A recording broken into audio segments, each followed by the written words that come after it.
Subscribe now and press the bell icon. Never miss an update. हाय दोस्तों, मैं आपका dairy farmer दोस्त मधुसूदन हाजिर है फिर से नई और सही जानकारी के साथ। जैसा कि यदि आप डेयरी फार्म करते हैं तो या डेयरी फार्म नए फार्मर जो शुरू करना चाहते हैं, नए युवा शुरू करना चाहते हैं डेयरी फार्मिंग, तो उनके मन में एक सवाल होता है कि हम डेयरी फार्मिंग तो शुरू करना चाहते हैं, पर डेयरी फार्मिंग शुरू गाय का करें, गाय का करें या भैंस का करें। तो यही डाउट उनके मन में रहता है कि वह डेयरी फार्मिंग किसका करें, गाय या भैंस का।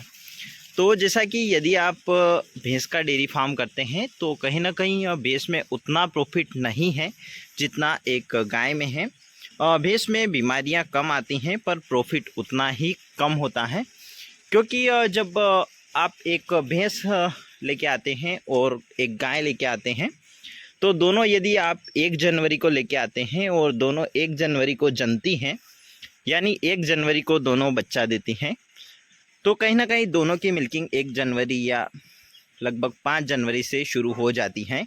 जो प्रॉपर मिल्किंग हम डेयरी पर सप्लाई करना चालू कर देते हैं दूध का, तो दोनों का मिल्क का जो एवरेज रेशो रहता है, लगभग भैंस की कॉस्टिंग आएगी 75 से 80 हज़ार रुपये और गाय की भी 75 से 80 हज़ार रुपये, एक अच्छी एचएफ गाय की।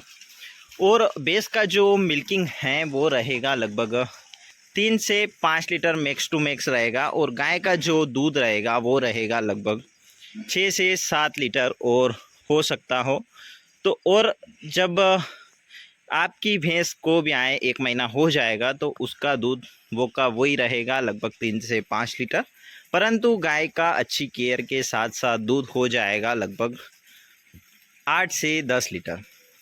यानी दोनों के कंपेयर करें तो गांव में जो भैंस के दूध का प्राइस मिलता है हमें लगभग 45 रुपये और गाय के दूध का प्राइस हमें मिलता है लगभग 30 से 35 रुपये। यानी यदि 30 रुपये मिलता है तो आप 10 लीटर का कैलकुलेशन कर सकते हैं 300 रुपये, और भैंस का यदि 5 लीटर मिल्किंग करती हैं और लगभग 40 रुपये मिलता है तो 200 रुपये। यानी गाय का जो प्राइस हमें दूध का कम मिल रहा है, पर क्वांटिटी ज़्यादा होने की वजह से हमें काफ़ी ज़्यादा अर्निंग हो रही है, लगभग 100 रुपये की ज़्यादा अर्निंग हो रही है। कई बार जब गाय की एआई हो जाती है तो गाय का मिल्किंग उतना ही रहता है। लगभग गाय जब यानी 2 महीने बाद यदि गाय का एआई हो जाती है तो गाय का दूध हम 7 महीने तक एआई के बाद निकालते हैं, यानी 9 महीने तक दूध निकालते हैं, और दूध का रेशो लगभग थोड़ा सा परिवर्तन आता है, ज़्यादा नहीं आता है और सेम रहता है। उसी प्रकार यदि भैंस की एआई लगभग 2 महीने बाद हो जाती है तो जब 2 महीने बाद भैंस की एआई हम करवा देते हैं तो लगभग 60% भैंसें रहती हैं जो दूध देना एक समय कर देती हैं, लगभग एक समय ही दूध देना शुरू कर देती हैं, और लगभग 20% भैंस ऐसी रहती हैं जो लगभग दोनों समय दूध बंद कर देती हैं 10 से 15 दिन एआई के बाद में। लगभग 20% भैंसें ऐसी रहती हैं जो एआई के लगभग 5 महीने तक दूध देती हैं।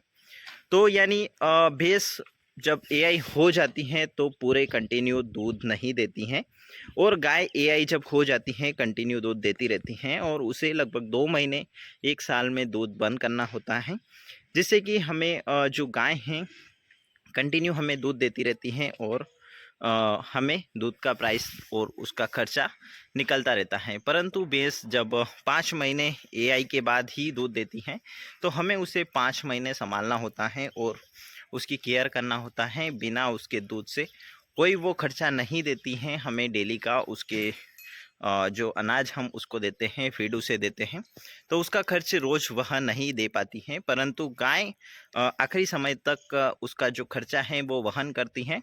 यदि आखिरी तक भी गाय यदि 3 लीटर भी मिल्किंग करती हैं तो वह उसका खर्चा दे देती हैं। उसी प्रकार गाय ज़्यादा दूध देती हैं और लंबे समय तक देती हैं। ब्याने के लगभग 2 महीने पहले तक गाय दूध देती हैं, परंतु भैंस में ऐसा नहीं है।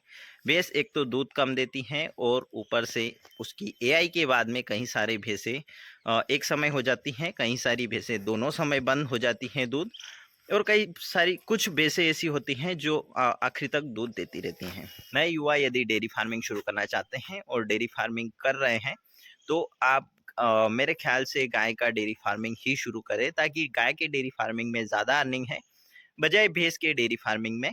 और गाय यदि आप शुरुआती दौर में हैं तो प्योर एचएफ गाय ना रखकर कुछ मिक्स ब्रीड आप रख सकते हैं, जिनमें बीमारियों के चांसेस काफ़ी कम होते हैं और आपको उनकी केयर आसान होती हैं। पर कुछ जो क्रॉस ब्रीड होती हैं वो थोड़ी सी शरारती होती हैं, थोड़ी सी यानी हम हमारी गांव की भाषा में कह सकते हैं थोड़ी सी तेज होती हैं, जिससे कि उनकी मिल्किंग करने में हमें थोड़ी सी समस्या शुरुआती दिनों में आ सकती हैं।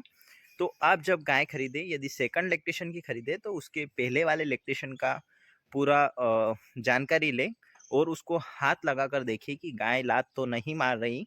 और यदि फर्स्ट लैक्टेशन की आप लेते हैं और क्रॉस ब्रीड लेते हैं तो उसके जो पैर होते हैं, पैरों पे कुछ दिनों के लिए जब वो प्रेग्नेंट होती हैं, लास्ट मंथ उसका चलता है तो 1 महीने तक उसके पैरों पे कुछ कपड़े की या छोटी छोटी दोनों पैरों पर रस्सी बांध दें, जिससे होता यह है कि जब वो मिल्किंग के लिए रेडी होगी, जब दूध देना शुरू करेगी तो आप उसका पैर बांध कर दूध निकाल सकें। यदि सेकंड लैक्टेशन में है और पहले ब्यात में पैर बांधकर दूध नहीं निकाला है तो आप कहीं ना कहीं उसके पैर में भी रस्सी बांध दें, जिससे कि उसको परेशानी ना हो, उसको ऐसा ना लगे कि कुछ नया उसके साथ हो रहा है।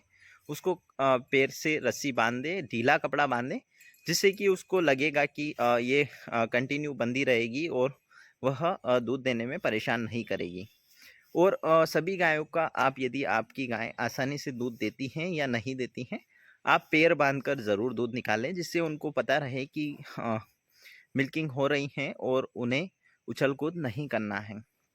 कई बार कुछ गाय परेशान करती हैं तो उनके लिए टाइट रस्सी का आप उपयोग कर सकते हैं, परंतु रस्सी ढीली बांधे, केवल उनको एक एहसास दिलाए कि आपके पैर बंधे हुए हैं और उन्हें पैर नहीं उठाने हैं। यही था आज का टॉपिक कि हम गाय का डेयरी फार्मिंग करें या भैंस का। तो मैंने बताया है कि गाय का डेयरी फार्मिंग में ज़्यादा मुनाफा है, और यदि आप प्योर एचएफ नहीं लाते हैं तो क्रॉस ब्रीड आप ले सकते हैं। और गाय का इंश्योरेंस ज़रूर करवाएं, जिससे कि आपका जो यदि गाय एक्सपायर हो जाती हैं तो उसका इंश्योरेंस आपको मिल जाए और कहीं ना कहीं आपको लॉस ना हो। और भी अधिक जानकारी के लिए हमें सब्सक्राइब करें और वीडियो को लाइक और शेयर ज़रूर करें।